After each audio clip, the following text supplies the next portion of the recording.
Hey! Hey! We're back. It has been a minute. I think it's been about a month. About a month, yeah. Just about, yeah. But we are thrilled to be back. We are Nerd Herd Live. I will throw it to Matt. Oh, I did it the right direction this time. Hey, Go, look at Emma! that. Let's go through introductions. Matt, you're up first. I am Matt Rodriguez. I am the owner and chief editor of ShakeFire.net. Boom. Sending it down. All right. Robert with 3F by Space. Is that me? Yeah, okay, there you go. That's you.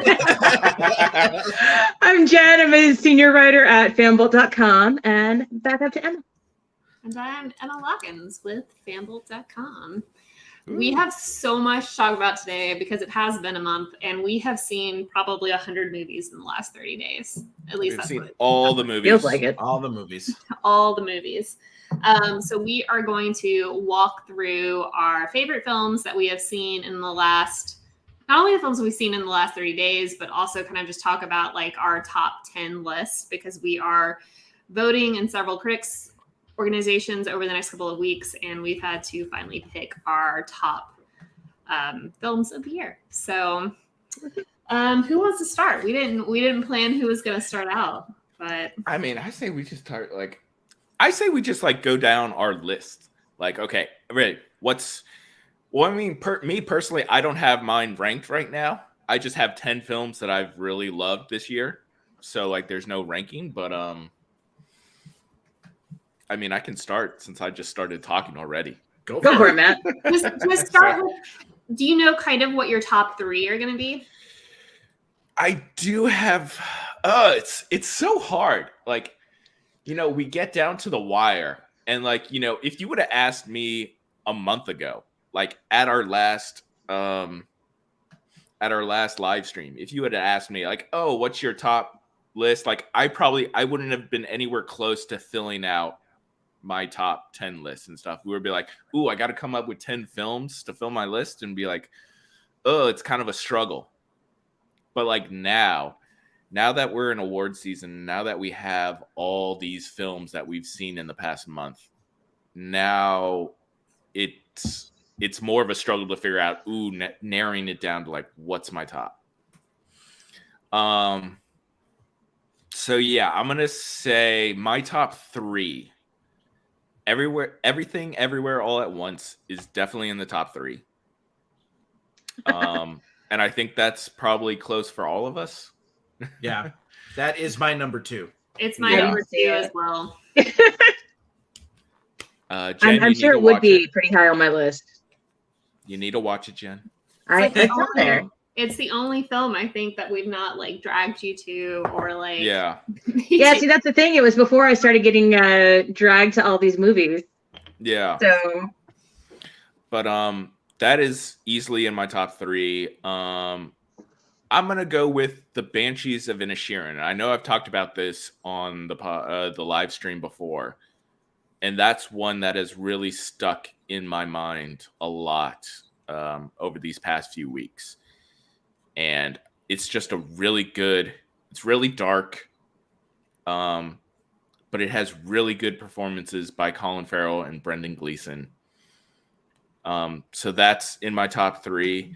And then one out of left field, like both of those, the Banshees and everything, those are, typical award contenders. Like all of us, we're part of critics groups, we follow the film discourse on all social media and stuff. And like, those are films that like, everybody, all the critics are talking about when it comes to end of the year stuff. So like, these are the ones like the studios really push for critics to see and for, people to vote on, because they're the ones that they put their strength, they put their backing behind these films. But my one that's kind of out of left field that I don't think it's going to get any like nominations or anything, but it's a film that I just absolutely fell in love with, is The Menu. It just came out, so I believe it's still playing in theaters, but this was one of my favorite films of the year. And I'm definitely putting it in my top 3. It may be number 1 for me. I don't know. Wow. I haven't really decided yet. Yeah. But After I you love this saw movie. it- After you saw it, you were like, "This is my top film of the year." Like we Yeah. saw you that Yeah, night. you were talking about it a like, lot. Yeah. loved it. And it's like, I love it. And it's like, because on one hand, yes, I am like a foodie and like, you know, I love the food stuff. And this film, it embraces that. And at the same time, it absolutely mocks and destroys that whole ideology. Like, I don't know if any of you guys have seen Chef's Table on Netflix. No. But it's like this whole, basically, like, it really goes into the whole ideology behind food and stuff. And, you know, it follows, you know, specific chefs and how they prepare their food, where their inspiration comes from and stuff. And it's like, you know, all these glamour shots of food. And it's just, it's a beautiful series and stuff. But like, you know, it's, at times it can feel very pretentious. And like, the menu takes that just to a whole darker level and just kind of dismantles that whole thing. And it's just, it's one of my favorite films. It's just so much fun, and it delivers on everything. Like, it's a brisk, like, I think it's like 94 minutes. So it's like not one of those long, it's drawn out movies. It's a Yeah. short movie, and like every minute is just good. And like, it's a satisfying ending and everything. It's like, I just loved it. I like when I first saw that trailer, I was just convinced. I was like, "This is the year of cannibalism," because it looked like it was going to be like another Yeah. cannibalism movie. Right. Like the trailer, like I'm not the only one Yeah. that got the vibe. No, Okay. like the trailer definitely gives off the dark vibes. I will say it is not cannibalism. There is no That's eating of positive. people. Yes, So because I couldn't watch another cannibalism movie this year after watching Yeah. Bones and All. Like, Well- I like that there's another one. yeah, yeah. This is the year of 2. What's interesting is, and it's what I like about like having these sort of smaller group discussions, is a lot of times when you have these bigger critics groups, those little gems get buried under the weight of these contenders that get pushed upon the critics, or that people feel like, hey, they have to be recognized because they're award worthy, they're going to be in the Oscars and that kind of thing. I love the fact that, as you know, we each talk about our individual lists, that there's that gem in there that's special to us, that we can tell people like, hey, you know what? Here's a top film that may not be on your list, and people can check it out that may not otherwise care. So that's like going to be that would be, if you said top 4, like what's your top 4? Marcel would be in there. It's my number 3. So Marcel came in at 5 for me. Marcel, the Shell with shoes on is fantastic. Yeah. It is the feel good movie of the year. It really is. It is like, it's so good. Jen, do you want to go next, or you want me to go? I mean, mine. I don't have I don't have a lot of critics' darlings kind of movies in my list, because, you know, as I said, I've only just started going back to theaters even in the last couple of months. So most of what I have, other than the top 3, really are things that came out straight to streaming. So we can save that for last, or I can go into my crazy wild card list. I mean, that's good, because I mean, Yeah. like, we're still in COVID. People are still not going to theaters, so streaming is still like the best option. And like, if it came out, it counts. Yeah, That's true. Streaming has gotten, within the last handful of years, like streaming is so good. Like the stuff that's coming out on Netflix and Hulu and Amazon, like they are. And they've let's be upped the fair, bar. HBO Max. 30 to 40% of what we saw this year for screenings were from streaming stuff. Yeah. So, I'm looking at my list of top 10, and I've got at least 3, possibly 4 of my top 10 were just straight to streaming. They never hit theaters. So, and one of them is a re-release in theater, so it doesn't really count, but I'm going to count it anyway because I loved it. Yes. and which one is that, Jen? That one comes in at number 7, and that was the re-release of Rogue One in anticipation of Andor, because it was amazing, and it's one of the best Star Wars movies. So there. It is really good. I rewatched it right before Andor came out. On Disney Plus, and like it still holds up. Like it's still. It was worth seeing it in theaters again, frankly, and they had a nice long segment of the first episode of Andor preceding it, so it was worth it to me. Nice big screen. So top 3 for me, The Fabelmans, which I loved. I did not go into that visuals tonight.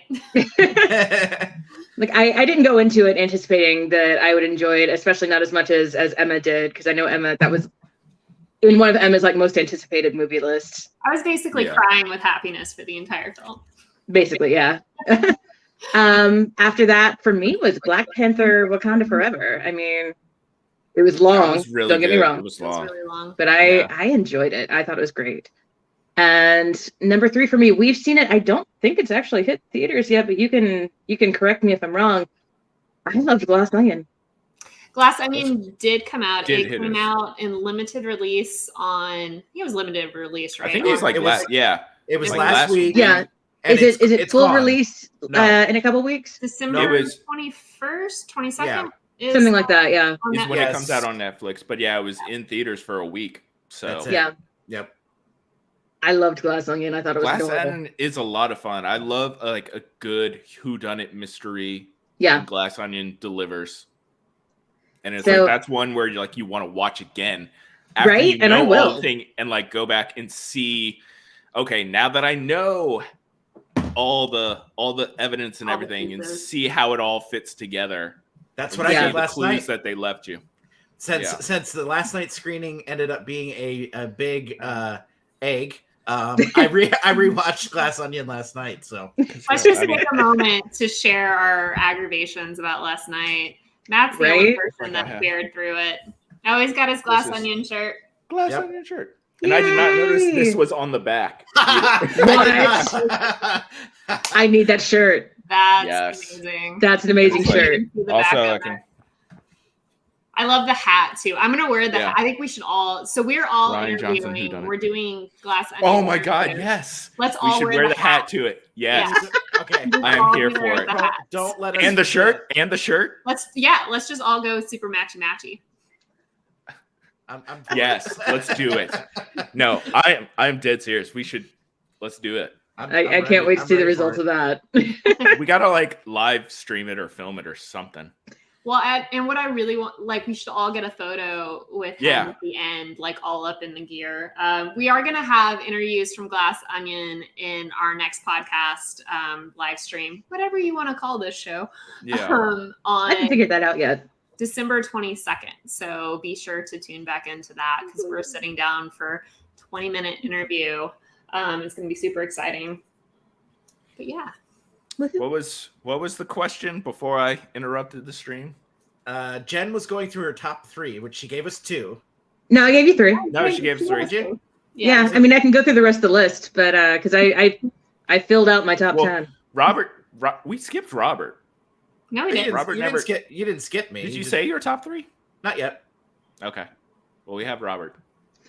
All right. So I'll do my top, or Emma, but I can do my top 3. I mean, I feel like we've already kind of.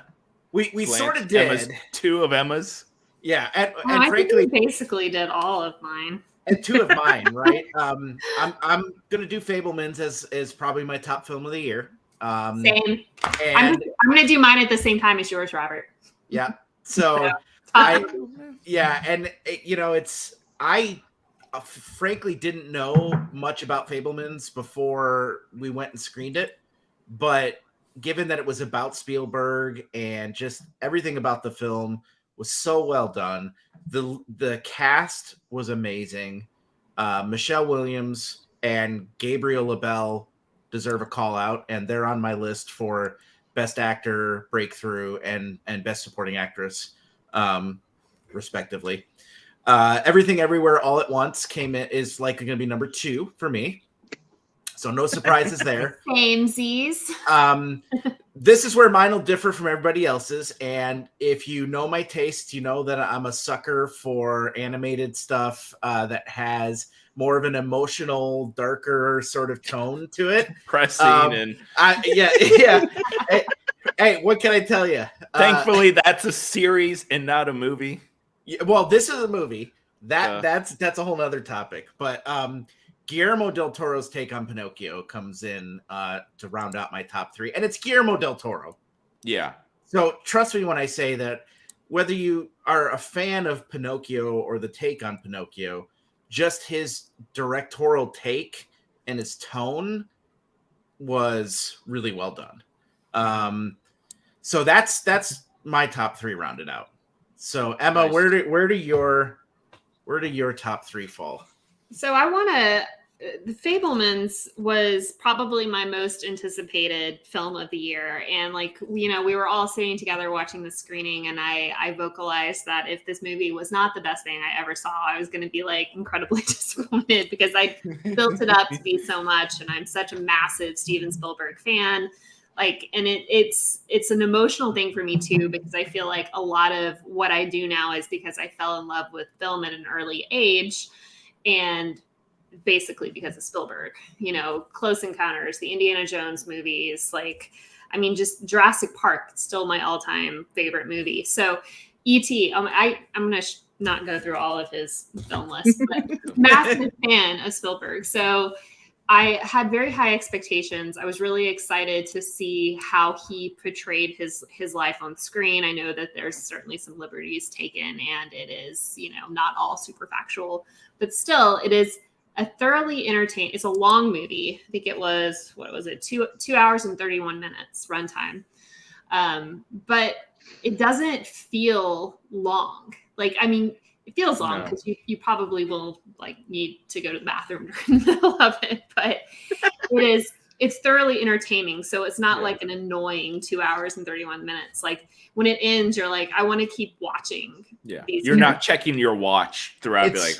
It's probably the only movie over 2 hours that I've seen this year that I didn't go and look at my watch throughout the 2 hours. Like last night. that's where we left off. That's right. We were going to talk about Babylon. We were going to talk about Babylon. We were checking our watches before that movie even started, and which is why 75% of us left. Yep. So I am the only one who saw Babylon last night, and it did not make my top 10 list. Although I will say that the score is fantastic. If you've seen any of Damien Chazelle's previous films, so if you've seen Whiplash, if you've seen La La Land, even First Man, they all had great scores, and the music is just so good. And he of course loves jazz, if you know about him, and all the stuff he does. Jazz is a big passion of his, and that definitely comes through for Babylon. But it is 3 hours and 9 minutes long, and the screening was an hour and a half late. Yeah, it didn't start. They had issues with the download of the film that they got from the studio, apparently, and so they weren't able to start it until an hour and a half. So yes, folks, remember that theaters are just like the common man. They have to download files from the internet. Yeah. And so I would have stayed. I was the sole member of Nerd Herd Live who stayed to see the film. Yeah. To be fair, Ethel, oh my God. Okay, Ethel, how much screen time did Tobey Maguire have? Ooh, this is such a hard thing to discuss. Tobey had maybe 10 minutes of screen time, but oh my God, it is the movie itself is a little bit all over the place, and there are some wide tonal shifts to it. And some things work, some things don't work. Tobey Maguire's scenes are just absolutely ridiculous, and they're so much different than the rest of the entire film. It's just like, I don't want to go too deep into it because it's of spoilers and stuff, but it's just, it feels like you're watching a different film when Tobey Maguire shows up.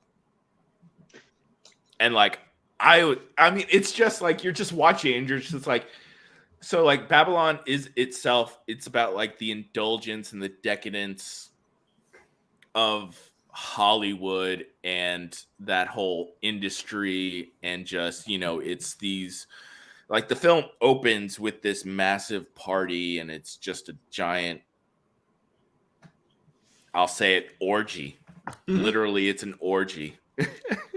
And it's just, everybody's partying, everybody's having a good time, everybody's doing cocaine, and like the film just keeps that energy the entire time. And it's just this madness film, and you're just like, what? And so it's a wild film. And like, I appreciate, it's unlike anything Damien Chazelle has done before.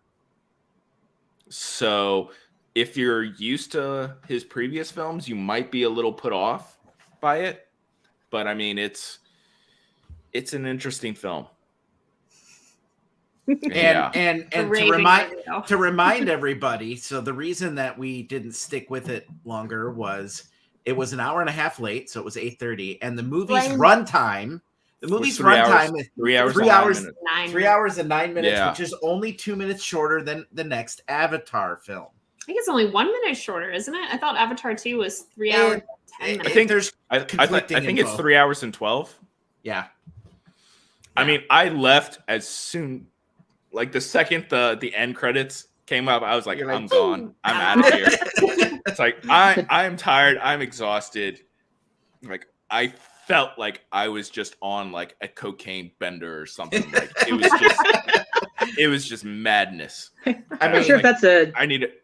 Good thing for the movie or not. Leaving a movie theater at about midnight at our age is definitely being like on a cocaine fueled bender. So it was just, we all feel so old. I mean, right? To the movie's credit, it's like I did not fall asleep during it or anything. So like, I was definitely attentive and awake the whole time. Well, there's that. Positive. So, It's a positive. But yeah, it was not like the Fablemans though, where you're like, 2.5 hours goes by in a blink of an eye, and you're just like, oh, I just want to watch all this. Like, you definitely feel its length, and there were some things that they can cut back on. Yeah, no doubt, Ethel. But we'll be trucking through Avatar on Tuesday. Some of us will be. Matt and I will be. You know, we'll see what happens. They haven't told us where, they haven't told us when, and they haven't told us if we can have a guest yet. So we're tentatively next week. So I think I am seeing it on the 12th. I think we shall see. Yeah, well, it depends. If they do the Tuesday one at like 2 p.m, I might be pushing it to the 12th too. Yeah, more information on it will be coming through. But Yeah. So to be continued. We will definitely have our thoughts by the next podcast for Avatar. But also this movie. Let's talk about Marcel. Marcel the Shell with shoes on. This one is so cute. So I'm like skipping over my second, which this is a fantastic movie. And we were all talking about this before the podcast started. This one is my bet to like do like a run at the Oscars. I think it's going to take, Best Director is going to be between this and Fableman's. Best Actress, I think, will be between these two. Best editing will be Everything Everywhere. Best editing. That had really good editing. Actor, Best Supporting Actress. And I think what was for Stephanie for Best Supporting Actress, yeah. It was just so good. This movie is pure chaos, but it's fantastic. And I think this is, if it does actually like run the award season, this is going to be a really big deal for A24 because they really haven't had something that's like this level of what I predict is going to be the level of success this film is going to see during the award season.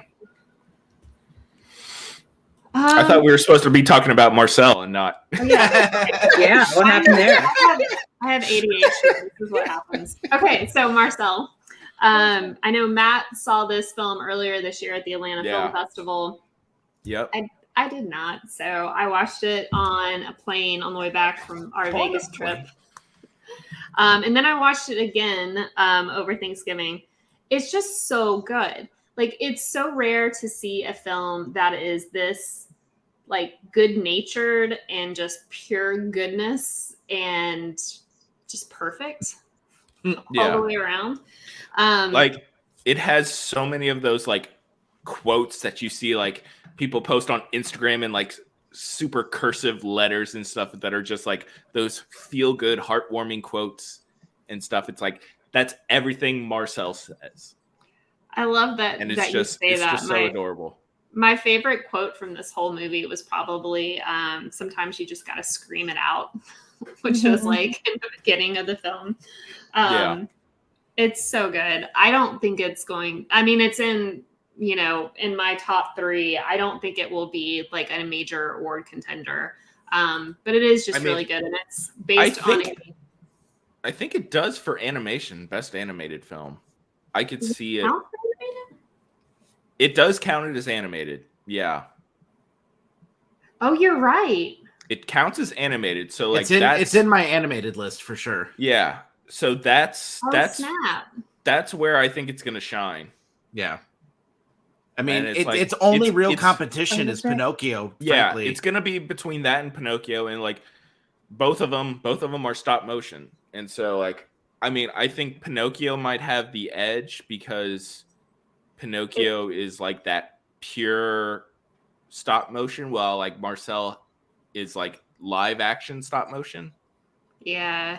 Well, I mean, too, Pinocchio is more like, it is more artistic. Yeah, like more artistic. It is. But like, isn't Turning Red eligible for this year? Yeah, it is. Well, yeah, for animation, yeah. Turning Red will get nominated, but I think as far as winning goes, I don't know. Turning Red's on my list. Well, Turning Red is really good. That's on my animated list. Yeah, Turning Red is on our best first feature film by a director. It's on our ballot for this year. The director of Turning Red. So that's on the list. That's actually my pick for debut from the list that we have. I still find it super interesting how Jenna's like not into the Pinocchio film. I didn't like this Pinocchio. Why didn't you like about it? What was? Well, for one, I dozed off during it. There was that. I mean, there was what? Like, the fact that I dozed off during the movie. Oh, that is never a good sign. No, it's never a good sign. There wasn't anything in particular that I hated about it. There just wasn't anything that I loved about it either. Like it was just another retelling of Pinocchio. Yeah. And we've seen that many, many times. And I'm like, okay, that's another one. Woo.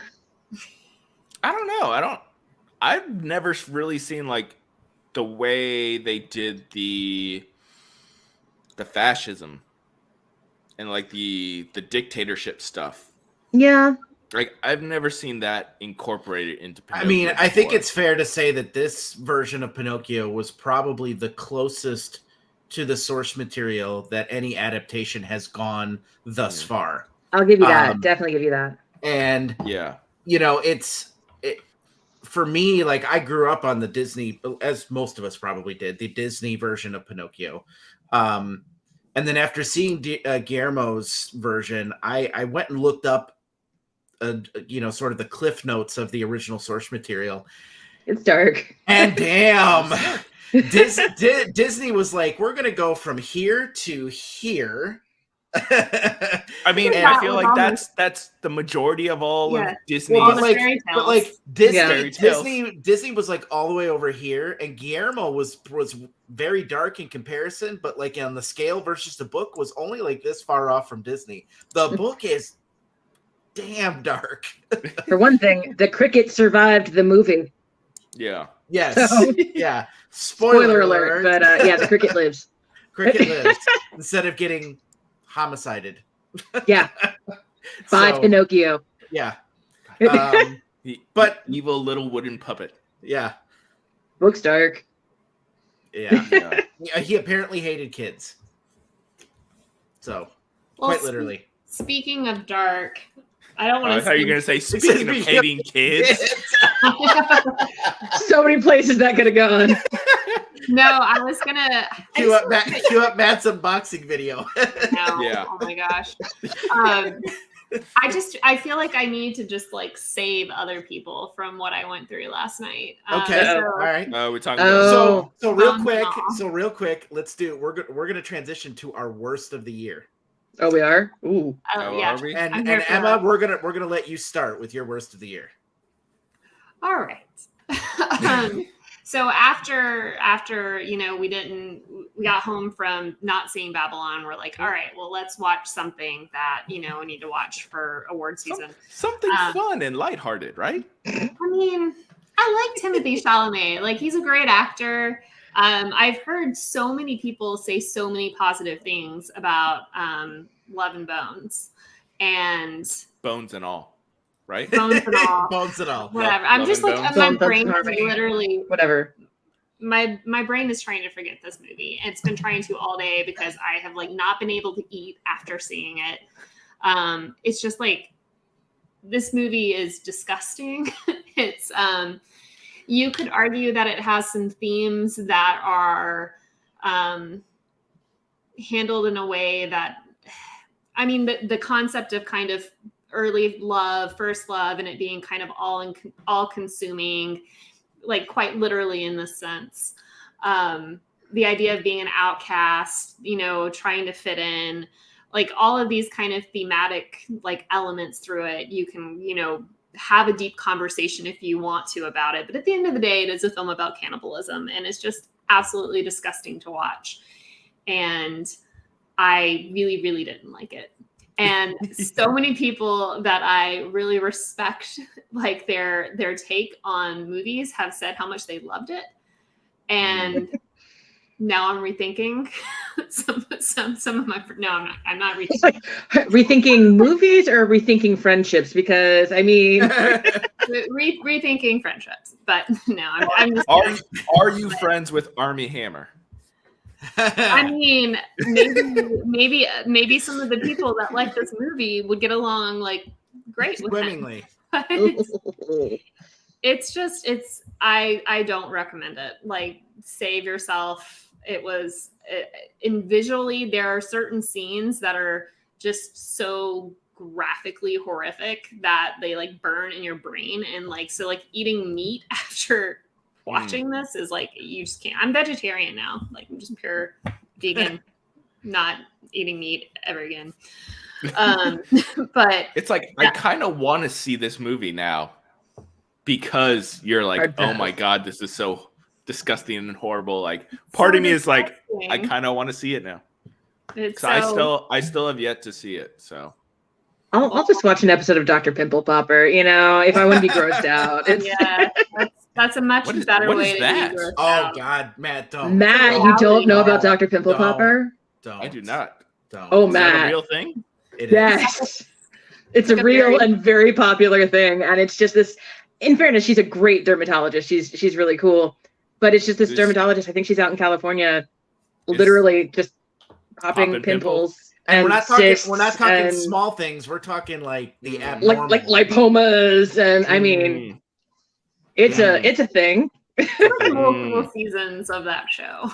So yeah, people like what it's like one of those things when like you're like scrolling on social media and you see like a video of that and you're like, oh, I don't want. Oh, this is. But you like also can't look away. But you have to keep watching. Yeah, well, and then your algorithm screws you over, and that's all you see. Yep. Yeah. I've seen enough to know that I have a favorite kind of pop. Okay, it's dilated pore of Weimer, by the way. Oh, God. So this is not a topic we should be on. So we go from favorite movies of the year to Dr. Horror Pimple stories. Yeah. So Matt, what's your worst of the year? Worst of the year. To be fair, I don't know if it's Yeah, it may be the worst. But the first movie that popped in my head was Morbius. Oh, okay. I still haven't seen I that, and haven't I'm seen not it. in a rush. Mm. Yeah, just Morbius was just so bad and just so awful. And it's like Jared Leto, he can deliver a good performance, but not in this film. Like, there is nothing good about this film whatsoever. And Bless his like, heart. it's supposed to take place in the whole Spider-Man universe and stuff, and it's like, even that going for it doesn't work. It's just, everything about it was horrible. And like, I had forgotten it came out this year, but it did. So I tried to forget it came out this year. that is my pick. Okay. What about you, Robert? Robert? Bodies. And I know that amongst our critics group, that's a bit of a controversial comment because a lot of people enjoyed it. I was not a fan. It wasn't my worst of the year, but I was not a fan of the movie. And to be fair, I probably have not seen as much as you, Matt, especially on the more indie side of things. But for me, when I looked at my list, it's definitely my worst one of everything that I've seen. And it, for all the reasons that you would typically, of a bad slasher film, a completely stupid ending that was just ridiculous. Bodies is A24, which normally does some amazing stuff. And I like a lot of the stuff they come out with.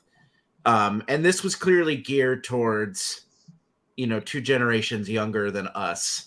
Gen Z. I don't Gen think Z. it was for them. Yeah, it was making fun of Gen Z. No, so it was. I don't know. I think it was more geared toward them. You think so? And just, there were elements of both. I think the ending. There was a little bit of mocking. Yeah, there was a lot of mocking. The ending was it's someone else's turn now. I mean, the ending was definitely mocking in my mind. It's got Pete Davidson, and nobody understands Pete Davidson. This is true. And this movie is not helping him any. So that makes my worst list. Jen, Okay. what about you? so, and with the caveat that I have not seen Pinocchio. Is it Pinocchio? nearly. No, actually, I just I didn't love Pinocchio. I actively disliked Armageddon Time. Yeah, Armageddon Time. Actively disliked it.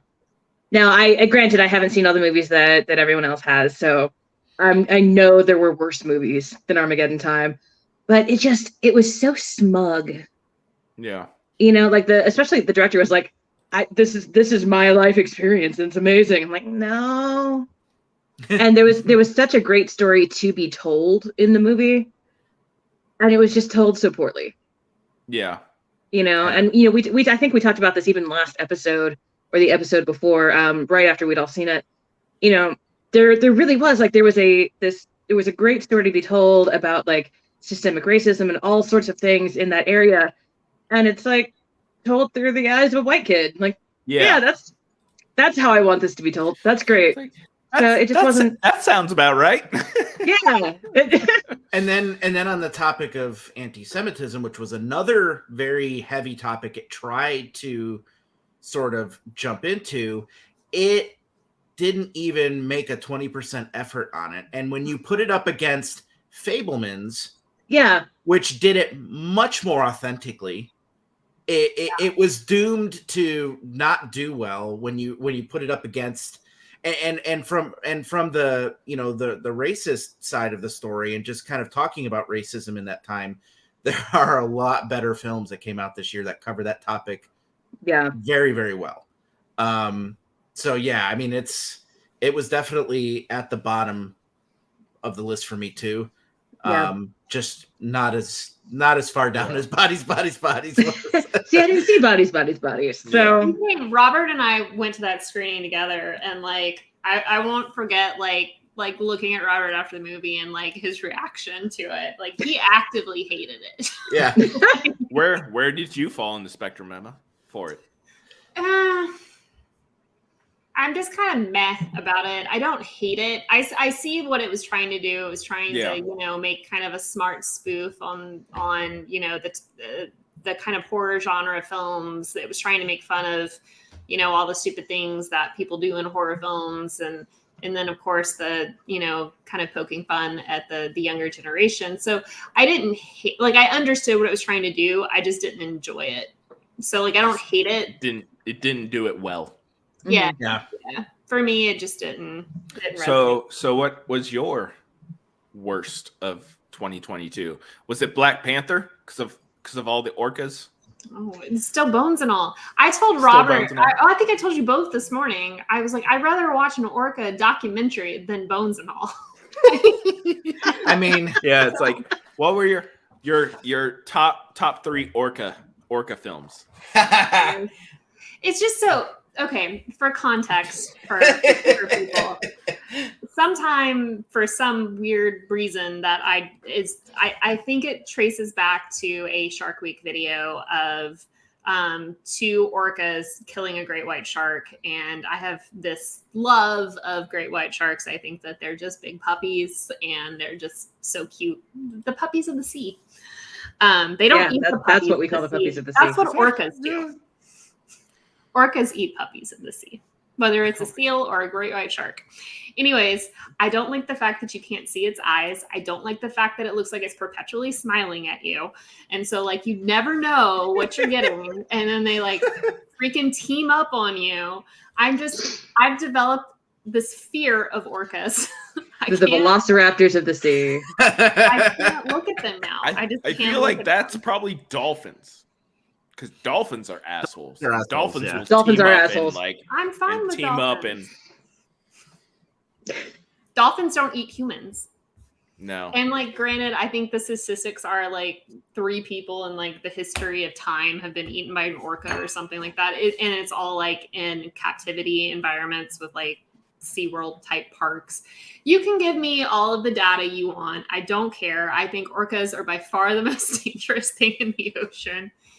And I did not go into Black Panther expecting to see this so many orcas. Deluge of orcas. So that was one of my favorite parts of Black Panther. Not the fact that they were on the screen, but the fact that when they showed up, all of us just looked at Emma. Yeah, we literally as soon as they started riding the whales, we went we all kind of lean over. No, it wasn't whales because there were other whales. There were other whales. There were humpbacks. The second it was an orca. Yeah. It's Emma. All of us just leaned in to look at Emma. It was such an interesting, the first time one of them came on the screen, it honestly kind of freaked me out what my brain did. I blacked out. There are 3 seconds that my vision was black. And then you were all looking at me and I was like, what? Why are you looking at me? And then it came again and then my brain didn't do it that time. And then I realized what was happening. Oh, So, poor Emma. I'm sad for you at the same time, but also I'm glad. But I feel like I should have more sympathy because a phobia is a phobia, but also hers is funny. Yeah. And it's Black Panther, and Black Panther is awesome. Yeah, Black Panther was awesome. It was. Yeah. My main critique is it just had too many orcas in it. It Too didn't many need many orcas. It's too many. I'm sure there's a technical category for that somewhere. Yes. But yeah. Sure. Okay. Are there any other films that you want to talk about? What would be your favorite film that is not gonna get nominated for Oscars? Ooh. It's just a movie you love from this year, but it's not gonna be an Oscar contender. I really, we were talking about this earlier. I really loved Bullet Train. It's not a great movie, but it is such a wildly crazy, entertaining, funny. We were laughing the entire time. Yeah. And it's so that's rare. That was rare this year. Yeah. And not a lot of action. The action is fun. The action is good too. It is. It doesn't take itself too seriously. It knows what it is, and it handles it well. It's definitely not for everyone though. Yeah. We we still need to figure out, is David Harbour in Bullet Train? I know. I feel like he is. I And feel it's like like- that was him on the platform thing there towards Yeah. the end. But It's like, IMDb won't confirm that. So no. IMDb, sorry, I'm still saying it wrong. If I had to pick one that I know is not going to get on the Oscars that I thought was good, I'll go with something more mainstream and also something obscure. Mainstream, Glass Onion was a lot of fun. I don't think that's obviously going to go into any Oscars, but I think it's going to get nominated. I don't know. I think it's some opportunity. I Honestly, think, I could see Glass Onion getting nominated for Best Picture. Honestly. I think it will. I think it will. Yeah. And I think it could. I could see some Oscars for Glass Onion. I We don't- will- maybe We will come back, Yeah. like late January or We need early to February, do predictions. whenever they announce the Oscar nominations. Yeah. So we'll have to come back and Yeah, we'll have to take predictions down on that because I feel like the feel like best Glass picture is Onion really could. stacked. So I don't know. I don't think it'll win, but I think it might. I think it has Yeah. a chance to get nominated. I don't think it'll win, but I think it has a good chance of getting nominated. Well, we'll see. My obscure one is Summer Ghost, which is one of my foreign film picks from Japan.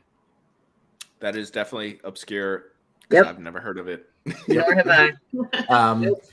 So it's good. It's based on a like local legend of yokai from Japan, and it's a story of these three friends who are going through various difficulties in their different lives, and they go to meet up with the ghost of a young student who had passed away, who's supposed to be able to give them insights into the future.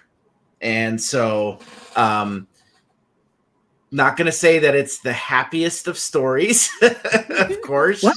You? No. I know, right? So But that it's- actually makes it an Oscar contender. Well, In that case. True. yeah, because like most of what we watch has been depressing. It's not just a me Yeah. thing. It's just like literally Exactly. our choice of stuff has not been great. But it's just really well done. It's an hour and a half long, so it's not super overextended. But it's good. And it'll never get recognized in any of the major awards. But I enjoyed it. But we recognize it here at Yes. Nerd Me too. Live. Yeah. We so. do.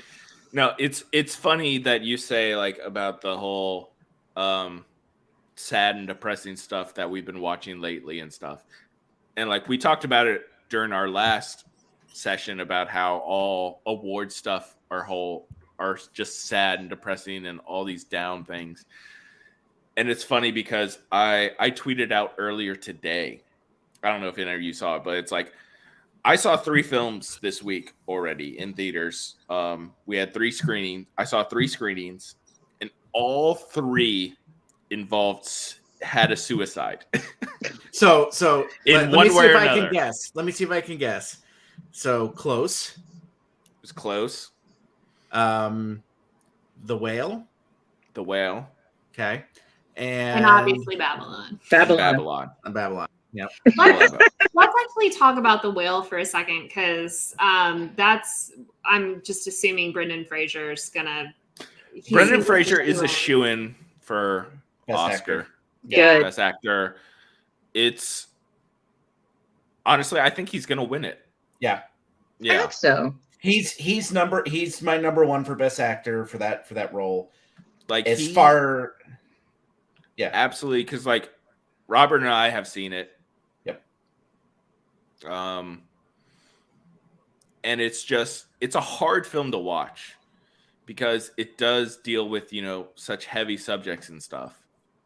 And like you understand why Brendan Fraser has gained all this weight, or his character has gained all this weight and stuff, and just lives in his apartment, doesn't really talk to anybody, doesn't leave, doesn't do anything.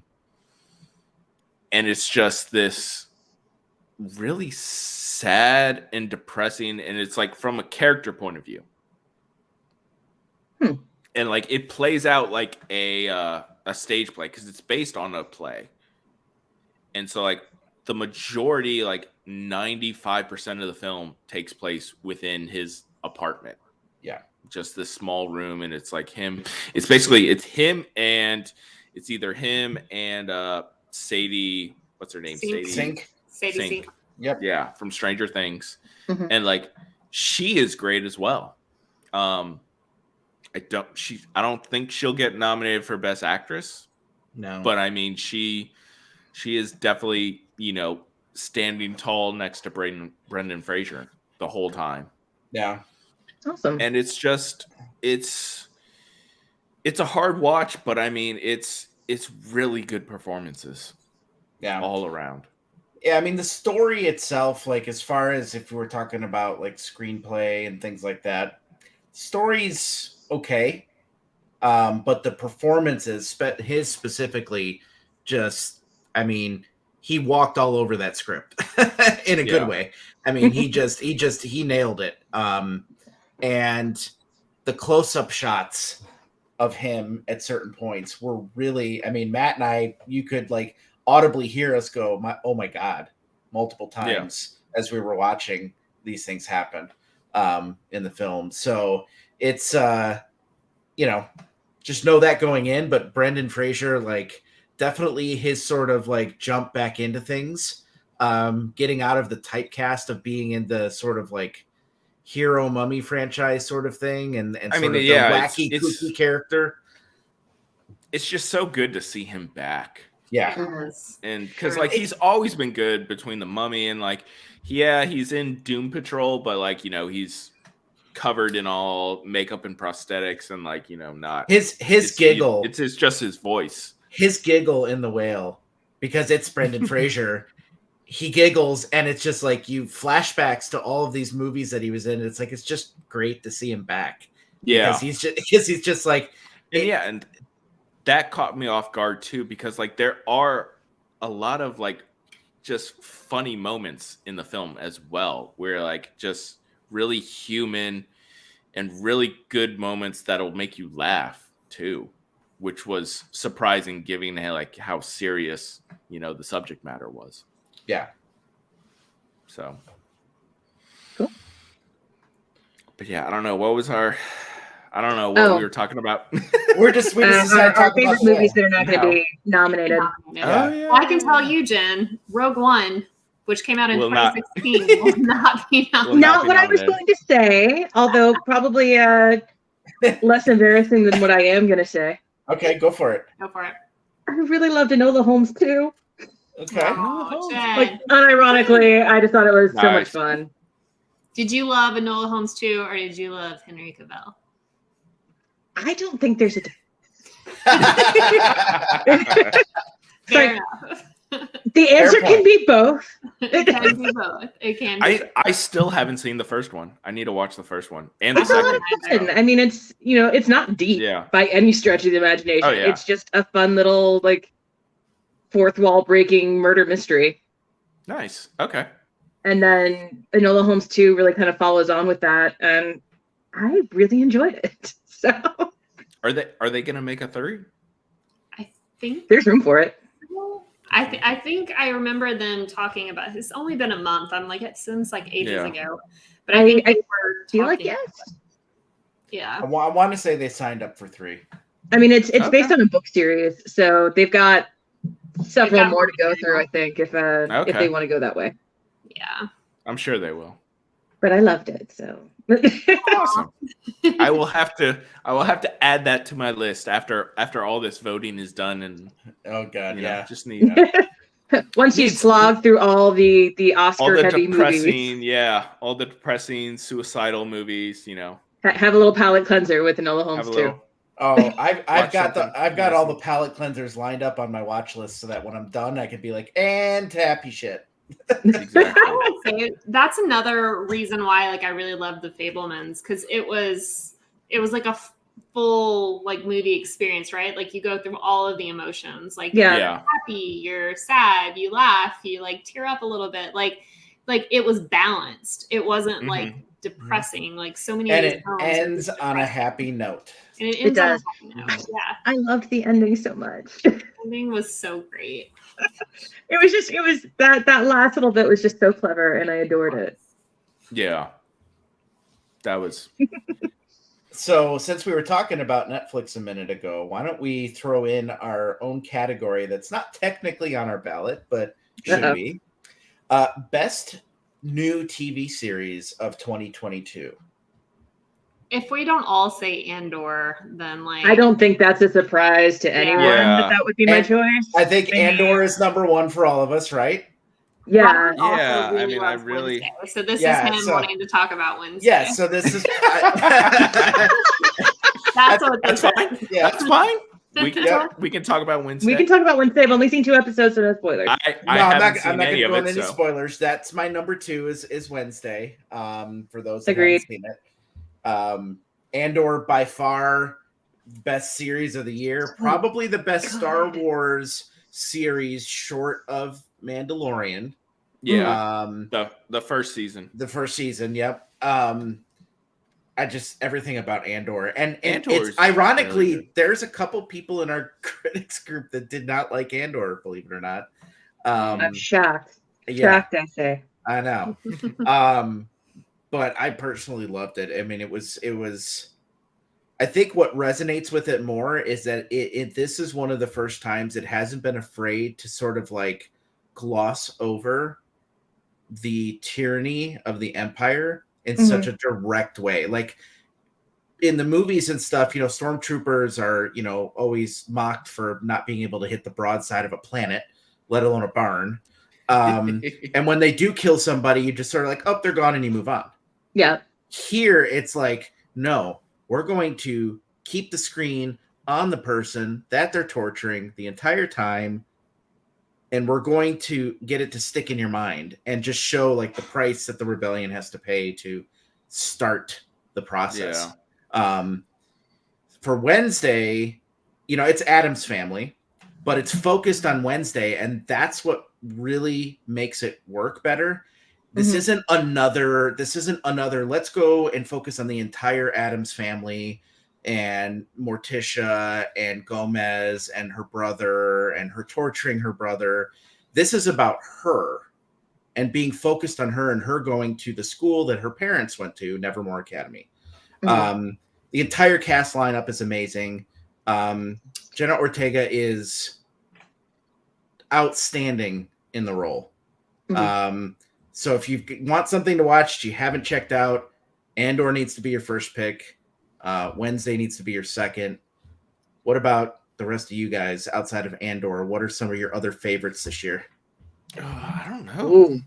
That's hard. I mean, I wasn't prepped for this one. So, pop quiz. Even going back a little ways, I loved Moon Knight. Like everyone's watched that by now. I did like Moon Knight. But I mean, Moon that Knight was was Oscar really Isaac, good. so Oh my God. The finale of She-Hulk is one of the best episodes of all TV all year, to be honest. She-Hulk was awesome.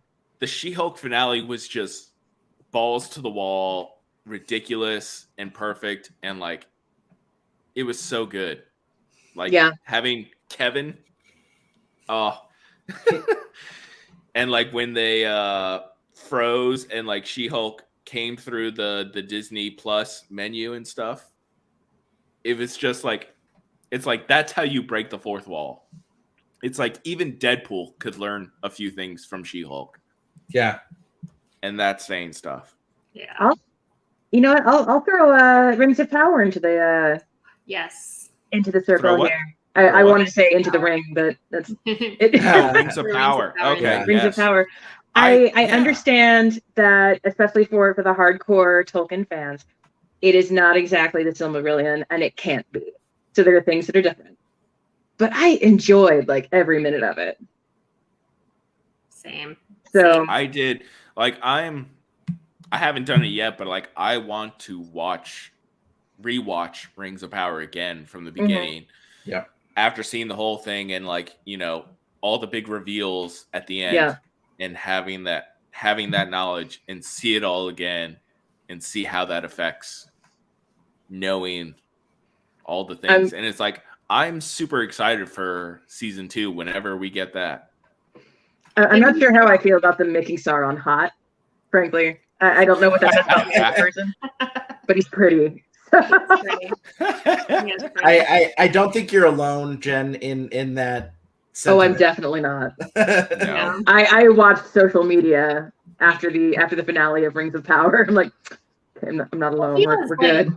From the beginning, he was like the Aragorn-esque character. Yeah. So, like, I feel like we, like, visually at least, like physically. So I think there were a lot of women that were in that same boat with you. Yeah. But I enjoyed the show. So I mean, that's how we saw him initially in the boat. That is in true. the raft. In the raft. Full circle. So in the same boat. Boom. Boom. Just like Galadriel. Yep. Heyo. Heyo. But yeah, Rings of Power is good. This House- season of House great Hot D, House of Dragon. Hot D. Hot D. Hot D. Everybody likes the Hot D. Everyone likes Hot D. Except for Jen. Except Jen for hasn't Jen. seen the Hot D. I have not seen the Hot D. The Hot D had a lot less, Hot D was good. you know. I did hear that Yeah. I could probably get away with watching Hot D. It was Yeah. it was I don't less think gratuitous than Game of Thrones. Yeah, it's not the same level of stuff by any means. Yeah. But And it's a lot more dragons, which is awesome. Everybody loves more dragons. everyone Yeah. loves more dragons. And I heard Matt Smith was amazing, and I'm a big Doctor Who fan. So Matt's But he's an asshole in it. Oh, I look, actually- the scammers found us. I mean, no. It's because The we what? mentioned Hot D. It Yeah, no probably doubt, is. right? There's probably some sort of trigger because it What is. It's, found us? like, it's talking about finding love. Hold on, let me figure out how. it's on YouTube. oh, okay. Yeah. So, but yeah, no, Matt Smith is pretty outstanding in the series. Yeah. and well, it's like I've never enjoyed Matt's. Like, I haven't seen Doctor Who, but like every time I see Matt Smith, it's like it's Matt Smith. right. Like There is almost that. cosplaying. Like, he always looks like Matt Smith. Like, I don't know. It's just this weird connect. Like, and maybe it's because he was also in Morbius, and we all know how I feel about just Morbius. traumatized. It But- has tainted your view for sure. But and even like in the promos and maybe like the first few episodes of House of the Dragon or is it House of the Dragon or House? House yeah, of it's the House Dragon of the because it's Dragon. Hot D. The Hot D, Yeah, there's a T. It's not Hody. Otherwise, it's just Hod. it's not Hody. that It's- Hody. It's that hold the door, But, Hodor. Oh, no! Full circle. No. Oh, yes. But like even in the first few episodes, it was still Matt Smith. But by the end of the series, like this is like, it's Damon. Yeah. And like he has really come into the character, and I've enjoyed his performance and what he's done. Like, it's definitely my favorite performance of his. And again, I haven't seen Doctor Who, so I can't speak to that. But seen him everything in I've seen of Fix him, that. Yeah, having seen him in Doctor Who, it was definitely difficult for me to see him play this more serious role. Easily Not- dateable character. or evil. Yeah. Yeah, and it took a while. It took a couple episodes to really like pull my brain out of comparing his previous character performances, which I think in a lot of ways, regardless of whether he hates or likes his character for Hot D, is a good thing for him because he's getting himself out of being typecast in the roles that people have kind of forced him into, and showing that he can have a wide range, good guy or bad guy, with what he does. Definitely. I mean, he was one of my favorite versions of Mr. Collins. He played Mr. Collins in Pride and Prejudice and Zombies, which, as ridiculous a movie it was delightfully ridiculous. That's a great movie. I loved Pride and Prejudice and Zombies, and he was probably one of my favorite versions of Mr. Collins across the board. So, I mean, we've seen him break out of like being the Doctor. So I really loved that movie. It was so funny. And he is one of the only actors I have seen who managed to make that character unappealing to Elizabeth Bennet. But you can see why Charlotte's okay with marrying him. You know, he's not skeezy, he's not greasy, he's not gross. He's just clueless. He's all those things in Hot D. But and that's why he's one of my favorite Mr. Collins, is because he made it work. And it's so hard to make that character work. Cool. Gotcha. Except for our friend Max, who did a great job in the movie. I feel like I have to say this out of loyalty now. He was delightful. He was. You absolutely do have to say. How are they back? Hold on, wait. I just blocked them. Maybe it's another one. Must be another one. Or is it the same one? Guys, I guess we just can't talk about Hot D anymore. What? Darn. Is there really like filters like that detect when like a live stream says something and attracts a bot? I don't think I don't Who knows? think so, but It could just be a random chance. I mean, all right. Well, on that all note, right. Well, on that note, On that note, we will go ahead and wrap things up for tonight. Thank you guys for joining us. I hope that you guys all got some good tips about what films to check out this holiday season. and whatnot. Yes, and what And not what to, not more to. importantly, bones and all. Just save yourself. We will be back on December 22nd, and we will be back with a lot of interviews to talk about. Like we mentioned earlier, the Glass Onion interview. I'm interviewing the director of Ticket to Paradise on Monday. And then Matt, you've got an interview too that you did today. yeah, I got an interview with for the peripheral. For